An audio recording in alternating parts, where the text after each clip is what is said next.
I pray you'll be alright and wash us where we go and help us to be wise in times where we don't know. Chapter 13 Jesus and Mary Magdalene. My first shape-shifting and time travel, how I met Jesus and Mary Magdalene, who turned out very differently than expected. It is impossible to describe my feelings regarding my expected visit with Mary Magdalene. I always had a deep interest in her and thought she must have been a most complicated personality, and her place in history, next to Jesus himself, was enough to make me revere her. The thought of seeing her, and soon, was an emotional whirlwind, particularly since Sinhar in Anastamra was quite sure that I will be able to meet Jesus as well. Having been brought up a Christian, it was difficult for me to accept the possibility that Jesus not only did not die on the cross, but lived happily in Massilia, modern Marseille, with his wife and family. But the Anati had never been wrong in anything they had ever told me, so I decided to put my disbelief and shock on hold, keep an open mind, and learn as much as I could. I assumed I would have to use a cone to learn the language spoken in ancient Gallia Narbonensis, the part of France where Massilia existed, prepare my clothing, and practice shape-shifting, but it turned out I was wrong. All I had to do, said Sinhar in Anastamra, was to wear my monitor around my neck, exactly the way I wore it when I went to my mission at the Gray's base, and use the same code, so she could keep an eye on me. She was going to check on me periodically, and if anything went wrong, come and get me. But she expected everything to go smoothly, and as always, I trusted her. She gave me exact directions as to what to do and how to behave, and indeed, it seemed so simple I could hardly believe it. How do I get back? I asked. Very easy, said Sinhar in Anastamra. Just speak the code to the monitor and think of Nibiru. It will do the rest, you will hardly feel it. This trip should be very comfortable, it's just training, you know. Next morning I went to the Akashic library, wearing normal clothes and carrying nothing other than the monitor around my neck. I repeated the steps I took when I met with the council, only this time requested the departures room. The pad took me to an octagon-shaped glass pavilion that stood out of the main building, surrounded by ancient conifers. The glass was transparent, so I could see that the room was entirely empty, other than one stool in the middle of it. The room was not very big, and it had a glass door, also transparent. I entered, and to my amazement, I could not see anything outside, because the glass became opaque. I had no idea at the time what caused it, since Sinhar in Anastamra forgot to tell me about it. Later I found out that the air in the room has a special quality that made the glass opaque. As instructed, I sat on the stool, and that started the action. One of the panels opened up, and millions of charts with codes started to flicker on a screen. At the same time, all the other panels turned black. The whole room darkened, and only the front panel, which showed the charts, had any light on it. At this moment, the screen seemed to release a plasma-like substance, and it came toward me and circled my body. I began to spin around myself, feeling very dizzy and strangely heavy. I am not sure how long it lasted, but it seemed that in an instant I found myself in an ancient town by the sea. To me it seemed not much larger than a fishing village, but this was only because I was not used to first-century towns and had the prejudices of a modern person as to what a town should look like. This was Massilia, the Roman name for present-day Marseille, a thriving, growing Roman trading port, and I knew it did well because it was the first town of Gallia Narbonensis to have a public sewer system. Actually, it was already an old town, since originally it was built by the Greeks and had archaeological remnants of the Greek settlement. But the Romans had added quite a lot of buildings, streets, and roads since Julius Caesar conquered it. I knew what to expect, but the experience was nevertheless incredibly bizarre. Most people seem to think that time travel is simply going to the time and place you wish to visit, and entering it as if it were a normal place. This is not so. When time traveling, it is almost as if one travels in virtual reality, and the experience has to build upon itself, to materialize. Therefore, the place was entirely empty, with only a few fishermen standing at a distance on the shore. But they were not moving, they were like statues. The rest of the town was completely empty of people. I felt the town was alive, as if expecting something to happen, but no one was in sight. All of a sudden, people started to appear in the street, but they came from nowhere, from the empty space in the air. Materializing one by one, they filled the town. It felt as if I was meeting apparitions. Then, in a few minutes, I adapted, and started experiencing real life in a real town. Everything became normal. I decided to take a short walk to just study the town a little. Massilia was a bustling town. The houses were made of stone fixed with mud, low and sturdy, but a few houses were truly elegant. Walking toward the opposite direction from the sea, I entered the open market, full of little stores and workshops.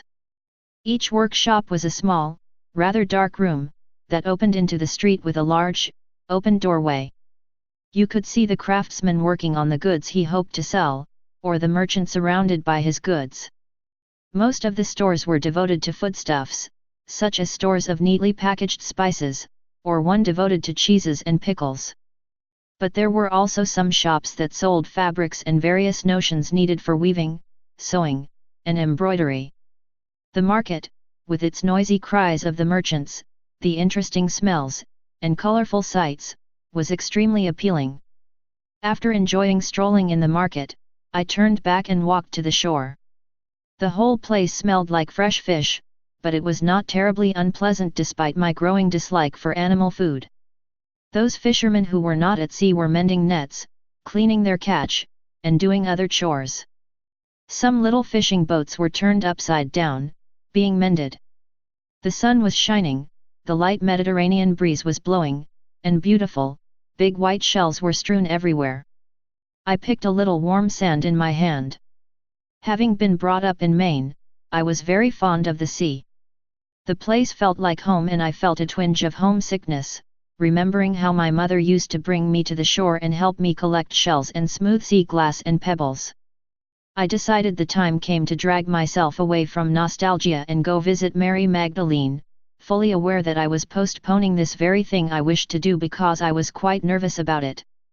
Resolutely, I turned away and went into the town proper. Many women were carrying baskets on their way to the market, and to my relief, as I looked at myself, I was assured that I was wearing the same clothes as any of the better-dressed women who walked the streets. I had on a long woolen outfit, white with multicolor stripes on the sleeves and on the hem, soft leather sandals, and a thin silk scarf loosely covering my head. Obviously, I matched the upper-class ladies, just as Sinhar in Ashartartun-ra told me I would. I took my monitor, which was still hanging around my neck, and looked at my face in the mirror that was part of the monitor. I looked different than the usual, in a subtle way. The spinning that turns into shape-shifting, really affects all the molecules in one's body, even helps one fit into the climate and environment one travels to. Sometimes one does look different for the duration of the trip. I looked a little older, I thought. That was good, I would inspire confidence in Mary Magdalene as an older woman. I must say I liked the ornate silver earrings I was wearing, just showing under the white silk scarf. Very nice, I should get something like that when I was back on Nibiru, I thought. The only thing left was to rehearse the language. At the moment of arrival, I did not know the language, but all it took was hearing 1 or 2 words spoken on the street. This is because the spinning opens up the conduit, and triggers the part of the knowledge depot which is the seat of all languages. As soon as I heard those words, I knew the language as if I had spoken it all my life. I rehearsed a few words, just in case, and felt comfortable. But I was determined to speak to Mary Magdalene in Aramaic, her own language. I looked at the monitor, got directions to Mary Magdalene's house, and strolled there, still enjoying the sights and sounds of the busy town. I did not have far to go to the small, neat house, well maintained, and standing in a little garden planted with herbs and flowers. Like all the other houses, it was made of stone and mud, and 2 stories high. I stood on the other side of the street, wondering how to approach Mary Magdalene. I was so excited about the meeting, that I did not think about what lines to use to persuade her to talk to me. But everything worked out very well. As luck would have it, I saw a woman approaching the house, carrying a basket. One look and I knew it was Mary Magdalene, because Sinhar in Ashartartun-ra showed her to me on the monitor. She was not beautiful, exactly, but nevertheless was extremely attractive. She must have been in her late 30s, small and slight but with an elegant figure, and she carried herself with poise and dignity. She had lovely, warm brown eyes, and dark chestnut hair slightly touched with white at the temple, which I could see because her scarf was sitting way back on her head. She was simply and neatly dressed in an outfit very much like mine. I approached her, and greeted her in Aramaic, introducing myself by the name Ambar Anati, which I was sure would be more familiar to her than Victoria. She seemed extremely surprised and delighted. "Are you from Judea, Ambar Anati?" she asked in a very pleasant voice. "No, I am Phoenician," I said. A half-truth, but I really could not do any better. "It is nice to hear you speak Aramaic," she said. "My husband and I speak it at home, and taught it to the children, but most of our friends here do not know it. Won't you come in and rest, and have some refreshments? And tell me what is it that you wish to speak to me about?" I accepted with pleasure, and we entered the living room, a simply furnished but very clean and pleasant place. She went to place her basket elsewhere, probably a separate little room devoted to cooking, thus giving me time to observe the room carefully. This was clearly the house of a middle-class family. It had many comforts and conveniences, though certainly not ostentation or overt luxury. The walls were neatly plastered and whitewashed, the floor was tiled, and the windows had a lattice structure that provided security and decoration at the same time. There were 3 or 4 niches in the walls, each containing an oil lamp. This family obviously did not go to bed with the sun, as poor people were forced to do. The lamps spoke of reading and writing and spending time with family and friends after the sun had set. A few small rugs covered the floor. The room was very adequately furnished with a large table with 2 benches, each with a few colorful, embroidered pillows on it, storage boxes made from beautiful dark wood, and a built-in stone pallet, with the throw and pillows providing comfortable sitting. Here and there, on the rugs, there were also large cassock-like pillows covered with beautiful fabrics. A couple of copper braziers stood by the wall, awaiting the season of winter and glowing softly. In a corner stood another large table, covered with manuscripts, including one that was currently worked on, writing implements, and inks. The whole room was scented by a big bunch of cut herbs and flowers in a clay jar that stood on the dining table. Mary Magdalene came back with cold water, wine, cakes, dried figs, and honey. As you might know, the Romans decided to make a law here that women cannot drink wine when a man is not around, but we don't pay much attention to it. They don't really follow you into the privacy of your home, I must say. She poured me a glass of wine. The wine was delicious, and she pressed some of the food on me. "I noticed that your beautiful throw on the couch is white and striped with blue," I said. "These are our colors in Phoenicia, the symbolic colors of the god Melkart." "Well, there is little difference between our nations, and white and blue are our colors as well." I knitted this throw, thinking all the time of Judea, said Mary Magdalene. "Our nations are related, you know. Not only through the marriage of King Solomon and King Hiram's daughter, but even before. I like to hear Yeshua tell me, and the children, about the history of our people. And he told us that many people believe that Joshua, the one that helped Moses during the Exodus, really was a Phoenician prince. As a matter of fact, he entered Canaan independently, from the north, and settled peacefully. He never even knew Moses, they say." "I had no idea," I said, making a mental note that this would be a subject worth pursuing at the Akashic Library on my next visit there. This is fascinating. I really must look into it. I like history too, you know, very much. You must visit us often, then, and discuss this matters with Yeshua. He will be happy to meet another enthusiast of his favorite subject. I would love that. I promise I will come back, if you will let me. But I might as well tell you what I came to ask you, before I go on enjoying your hospitality, I said, a little guiltily. You may be angry with me, since I am about to rake up your husband's past. I am rarely angry, said Mary Magdalene. And I don't really mind talking about the past, as long as it is with another woman. I am still afraid of men, though. I always feel we are forever in danger. I constantly warn my husband to stay out of trouble. Now that he is older, he listens better. Yeshua is a very nice, kind man, and he does listen to me when I advise him on many matters, but sometimes I wonder if he understands that we should be careful for as long as we live. He is very intelligent, and extremely well educated, but between you and me, he has absolutely no common sense. I know little about your husband, only that he was falsely arrested by the Romans and you had to leave Judea. Indeed, that is the truth. I always knew we would get in trouble, said Mary Magdalene, her smile disappearing. As I said before, and I mean it, Yeshua just did not have any sense whatsoever. He was a healer, and he had great success in curing many people. Unfortunately, he was also a bit of a magician, and instead of keeping his talents to himself, he would go and perform his healings and miracles in front of important people. They hated him. But they could not object to his healings. I asked. Nothing is wrong with making people feel better. Even healing can seem to be blasphemy, particularly if you also do magical tricks as part of your performance. There was even foolish talk about his making the dead rise. Of course this was sheer nonsense. The person that rose from the dead, his name was Lazarus, a relative, simply fainted and Yeshua made him feel better, but such stupid talk would cause trouble.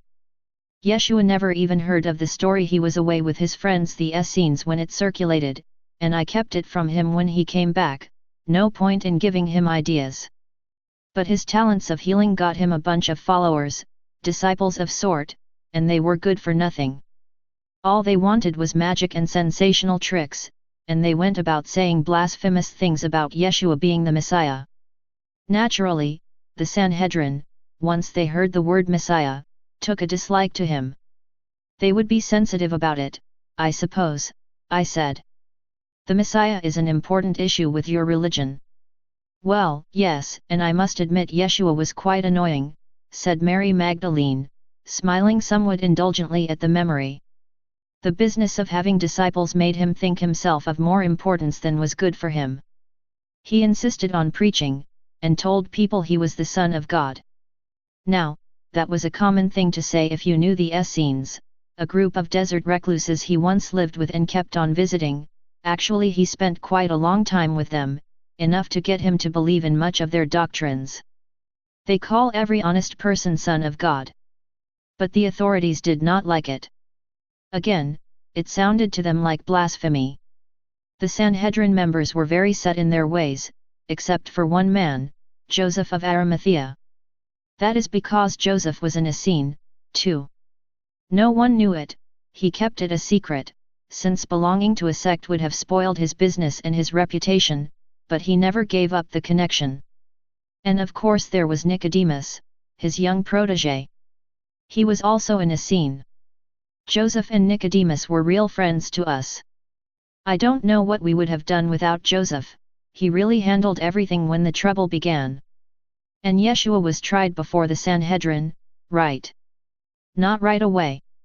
First, he was arrested and taken to an interview with the procurator. Am I right that this was Pontius Pilate?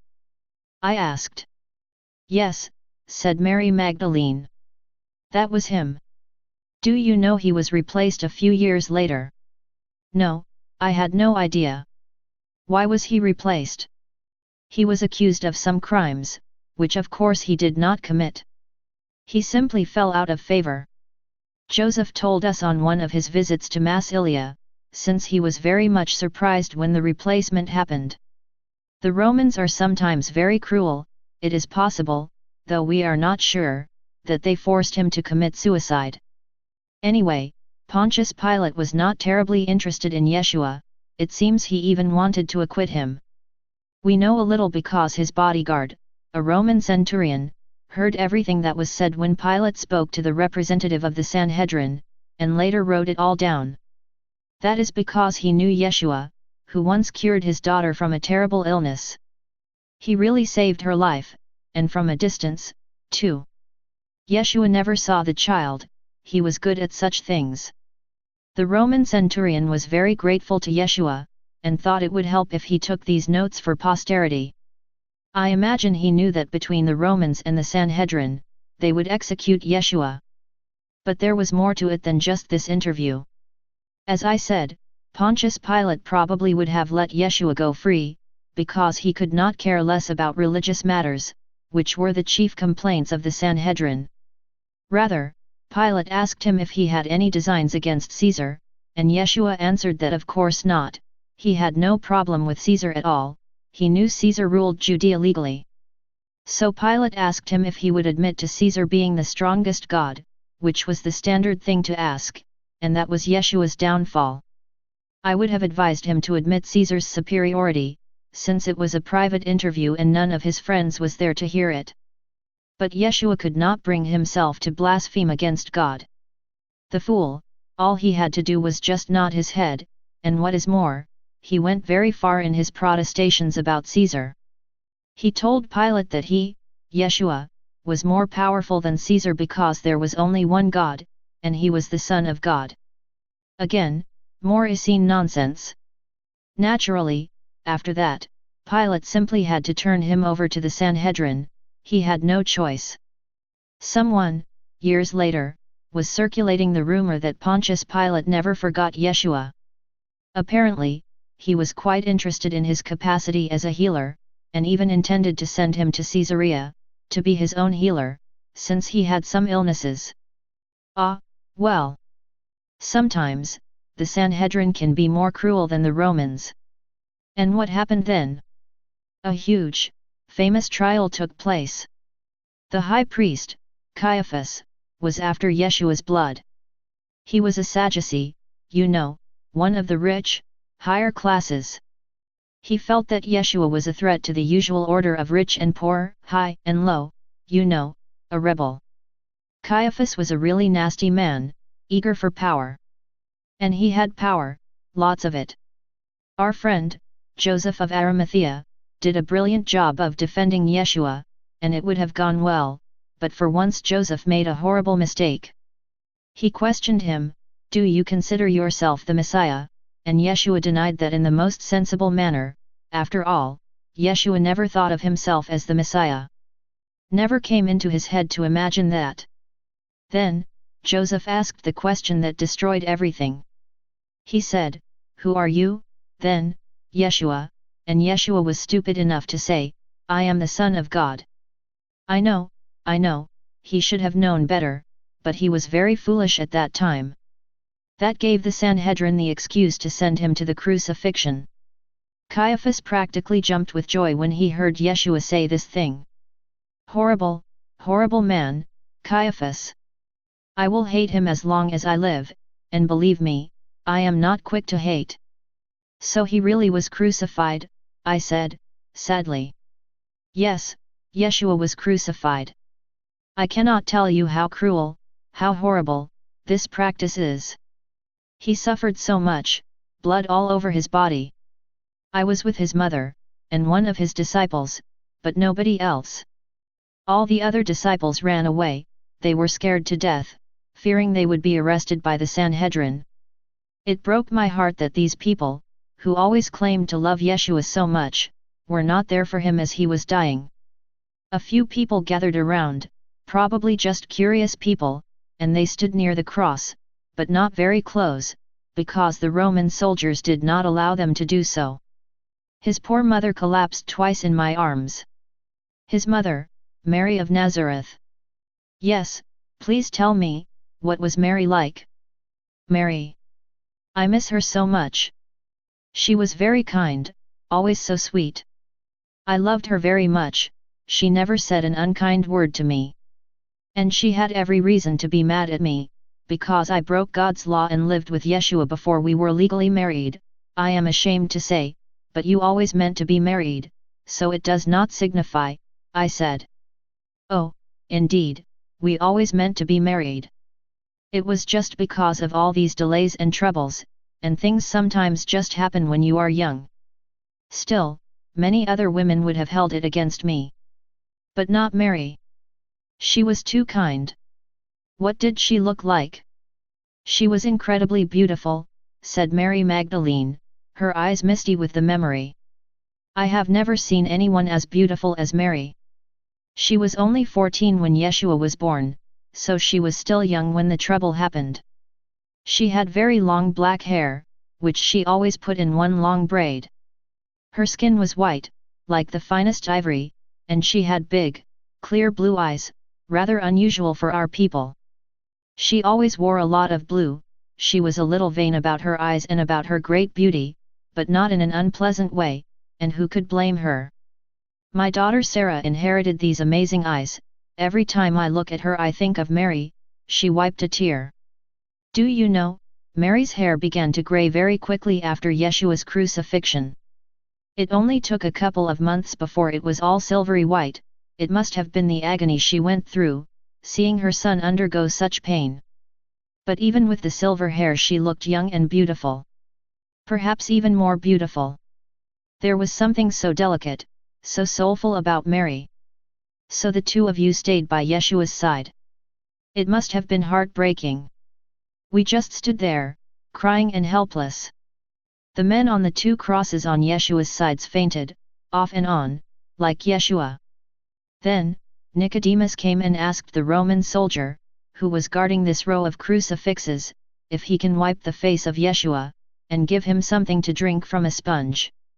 The soldier said yes, go ahead, so Nicodemus dipped the sponge in a bucket and brought it to Yeshua's mouth. I saw him sipping from the sponge, and blood kept pouring and pouring from his hands and his feet. A few moments later, it was clear that he passed away. Mary fainted and fell to the floor. As for me, I felt this was not happening, as if it was a nightmare, and I was expecting to wake up. As if in a dream, I approached the Roman soldier and asked him if I could take Yeshua home for burial. I simply could not bear to leave him there on the cross. But he said that this was against the rules. I asked him, what are you going to do with his body? He is dead, after all. The soldier told me that the law requires that all crucified people first be checked to see if they were really dead, because sometimes it takes them 2 or 3 days to die. And after that, the Romans would take them and dump them in a place reserved for crucified people and other condemned dead prisoners. This is disgraceful, I said. Yes, it was very hard. But we were helpless. What could 2 women do against the Roman soldiers? So we left, and returned to the house, where we kept crying all of the late afternoon and evening. Suddenly the door opened, and Joseph of Arimathea came in. He looked hurried and upset. I have some news for you, he said. I went to Pontius Pilate and I asked him for a favor. I know Pilate through business, so they let me in. I asked him if I could take Yeshua's body to be buried in my own family grave. Pilate said, fine, go ahead. To tell you the truth, Ambar and Anati, I don't think Pilate cared one bit about anyone in Judea. He was so bored with us and all he wanted was to get out of this nasty job. So Joseph got the body? What did he do with it? I asked. I can repeat the exact conversation, I remember it like yesterday, said Mary Magdalene. Joseph said, this is a great secret, which you cannot tell anyone, especially Simon and Peter and the rest of the disciples. I will say nothing, I said to him. Just tell me what you have done. I had to do something very quickly so no one will find his body, said Joseph.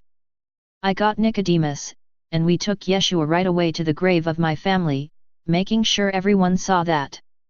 Then I put some of his clothes there, arranging them so that they would look as if they contained the body, but we only stayed there for a few minutes. Clothes? But what did you do with the body? I asked him, perplexed. As soon as we were alone, Nicodemus and I transferred Yeshua to another place, which for the moment must remain secret. We rushed to do it as fast as possible, which was extremely lucky, because as soon as I came back to my family grave I saw Roman centurions marching toward it. I asked the Romans what did they come for, and one of them told me that they got an order to guard the tomb, and they must seal it first. I did not want to ask them who gave the orders, but I suspect it was some of my friends at the Sanhedrin. The Romans helped me to roll the big stone that usually sealed the grave. I felt so relieved, since I knew no one will get in anymore, and no one will ever know that Yeshua was not there.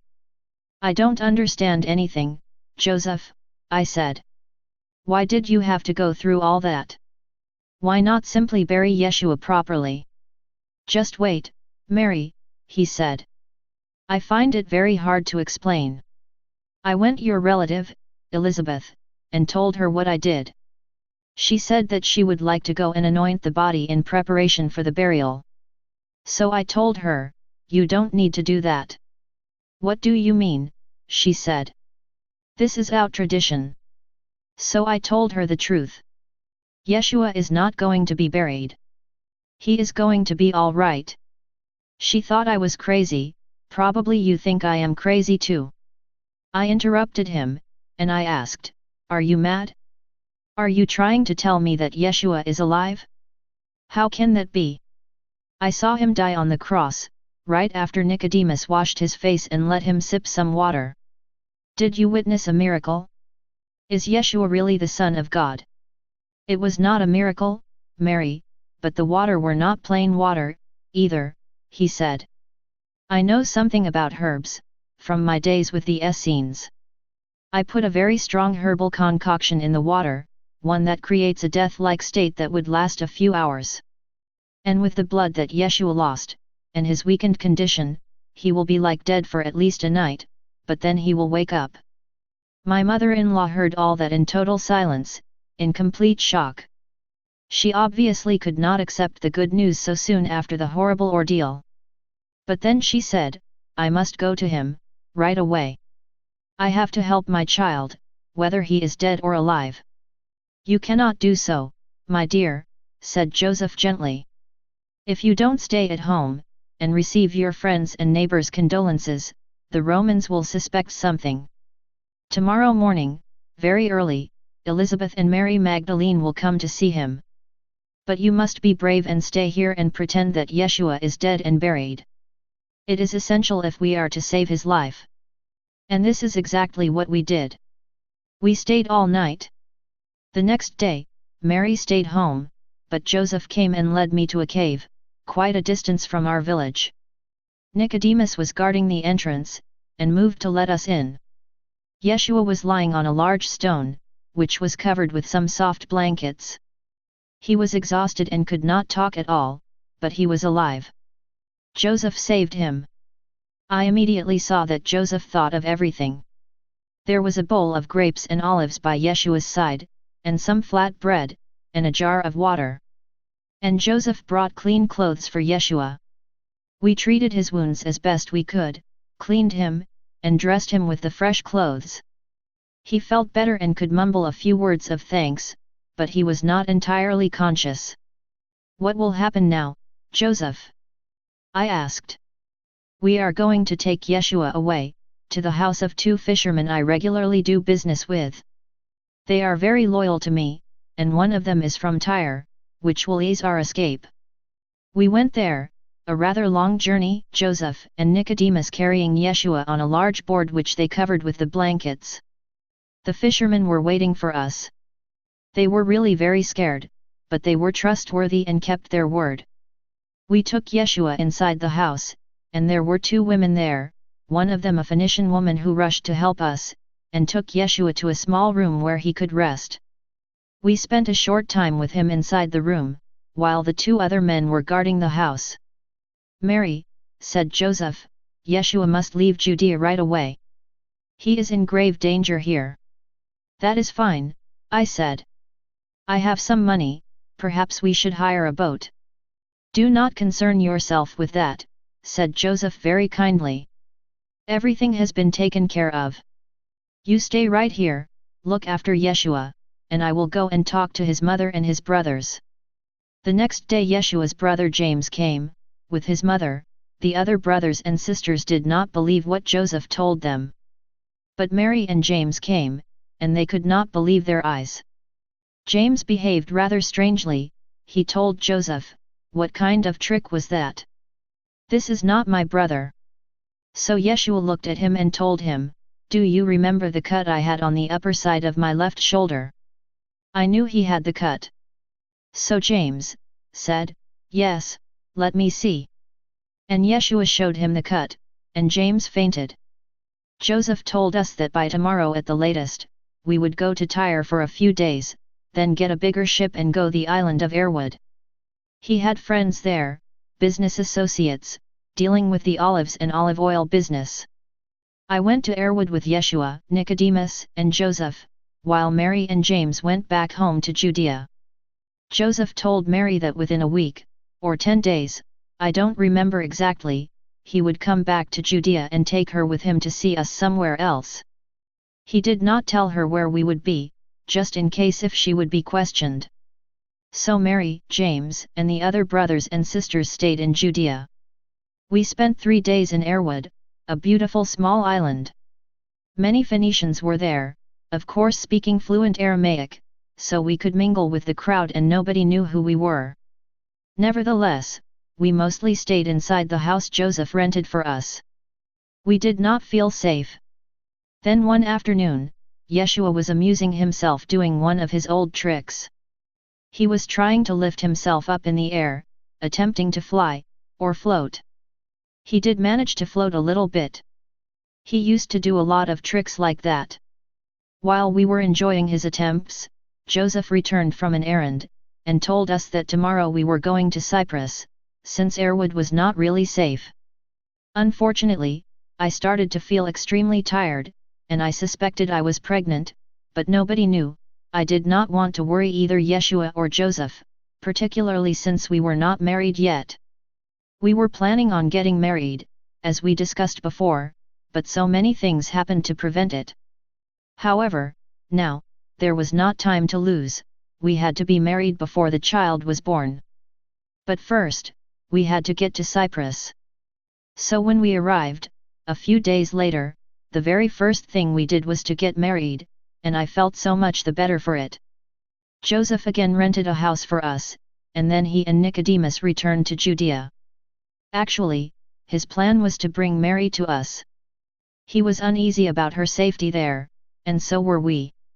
1 month later, he indeed brought her to Cyprus, and I was so happy to see her and tell her about our marriage and the coming child. Joseph stayed a very short time, and then returned again to Judea. He warned us to stay put and wait until we hear from him before we did anything.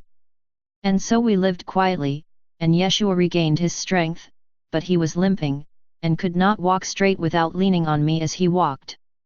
I realized that his full healing will take some time, but I was very happy in Cyprus, away from the trouble in Judea. After another month, Joseph returned. I asked him, in confidence, about the disciples. He told me to forget them, never count on any of them. They were cowards. Only Peter showed some regret, and visited Joseph once in a while. The others just went on with their lives. I am sorry to say that Yeshua's brothers and sisters also avoided him, pretending they did not know he was alive. Fear would do such things to people. Eventually I gave birth to my eldest daughter, Sarah. We stayed in Cyprus until Sarah was 3 years old, and in the meantime Yeshua found jobs here and there. Everybody liked him, but he lived very quietly and did not go out much. Most important, I insisted that he should not make trouble, or start preaching. No more stories or sermons. The truth is, he did not want to do so anyway. I think he had enough of sermons, disciples, and preaching. Of course, he could no longer do physical work, so there was no carpentry or handyman jobs for him, which made him a little sad because he liked physical labor. But he put to use his considerable knowledge of languages, and became a scribe. Once every 5 or 6 months, Joseph came to see us. Life was pleasant enough, but Mary never quite recovered from the ordeal of the crucifixion. She was so delicate, and the ordeal broke her health for good. Eventually she became very ill, and even though we tried everything to cure her, she died rather suddenly. We buried her in Cyprus, but years later, Joseph took her body back to Judea for her final resting place, next to her husband, who was also called Joseph and who I have never known, to my sorrow, since he died before I met Yeshua. I still miss my dear Mary. Following Joseph's advice, we decided to go to Gallia Narbonensis, which had a few large Jewish communities. We planned to settle in Massilia. Joseph went with us, and also an Ethiopian maid we had in Cyprus, a 17-years-old girl that Joseph brought us for help. She loved us and did not want to part from us. Later, in Massilia, she married a very nice young man, had a family, and we still visit each other. On the way, I asked Joseph why he took so much trouble to help us. You went beyond friendship, even beyond family requirement, Joseph, I said to him with gratitude. Why are you so kind to us? Joseph was quiet for a short time, thinking, musing. I love you like my own family, he said to me, his honest black eyes looking earnestly into mine. But it is more than that. I have caused Yeshua, his mother, and you, all the suffering that you have undergone. I will never forgive myself, and forever I will have to atone for my sin. You caused us suffering? I asked, incredulously. Don't you remember, he said. I was the one who asked Yeshua the fatal question during the trial. If I had not asked him who he was, they would have set him free. I had to cry. No, Joseph, it was not you. Certainly, the question was misjudged. But the Sanhedrin would have tried to kill Yeshua no matter what. Please, please, don't think about it anymore. We never discussed it again, but I don't think I had any luck in changing his mind, the poor, good man that he was. Joseph, of course, knew many people in Massilia, since he had much business with them. He took us to a small shop owned by a Jewish friend, who had rented a house for us and got it ready. I loved our house from the first day, it felt like home, even the smell of the house was a little like the houses in Judea, for some reason, possibly because we always lived in fishing villages, and Massilia was a fishing town. For the first time I felt really safe, far from everyone, Caiaphas in particular. You see, until we came here, I was always afraid Caiaphas will somehow hear about us. He had his spies everywhere.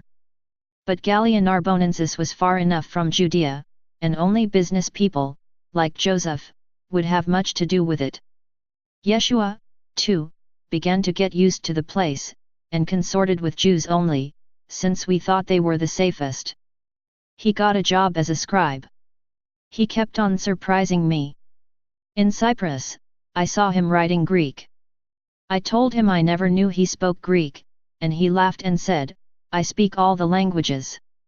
I asked him, where did you learn it? He said, I learned it in Qumran, from the Essenes. So here he developed more skills. He brushed up on his Latin, and started to learn Gaelic. He was so good with languages, so now with Hebrew, Aramaic, Greek, Latin, and Gaelic, business was okay, and life became comfortable. We had 2 more children, a boy and a girl. The boy is called Joseph, after Yeshua's father. You can't say he is named also after Joseph of Arimathea, since we are not allowed to call babies after living people. The girl is called Rachel. And you know our eldest is Sarah. They are all good children, I am happy to say. Mary Magdalene suddenly stopped talking, and I saw she was smiling at someone behind me. I turned my head, and saw a man entering the room. Ambar and Anati, this is my husband, Yeshua. Yeshua, this is a new friend, she came all the way to hear your story. We greeted each other. It was hard to believe that I was meeting, talking with Jesus Christ. This pleasant, ordinary, normal man? Could it be? He was not at all what I expected. He did not have fair long hair, he did not possess an ascetic, pale face, or an emaciated body.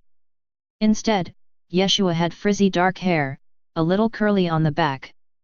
He had dark skin, black eyes, and was strongly built, stocky, and not very tall, probably 5'8" or 9, you could say he was a little plump, though certainly not fat, just comfortable looking. He wore sandals, a blue-gray outfit, and carried 2 bags. One was a leather book bag, and the other a basket full of eggs and dry fruits. Jesus Christ, shopping at market? And yet, it had to be him, Jesus of Nazareth, Jesus Christ. There could be no one else with a history so similar. I lost my head and I asked him, "Are you the one?" Fortunately, he did not understand what I meant. He smiled and said, "I am sorry, what did you say?" Stupidly, I asked him again, "Are you the Messiah?" He laughed like a child, and said, "Don't bring up old stories and memories, all this is well behind me." Well, at least I did not kneel before him. That would have not gone too well. So I recovered myself and smiled at him, just as if he were a normal new acquaintance. "Let me make some supper," said Mary Magdalene. "Please stay and eat with us, Ambar and Anati. You will also like to meet the children, I am sure." "I am sorry, Mary. I really must go, I have to meet someone and go home."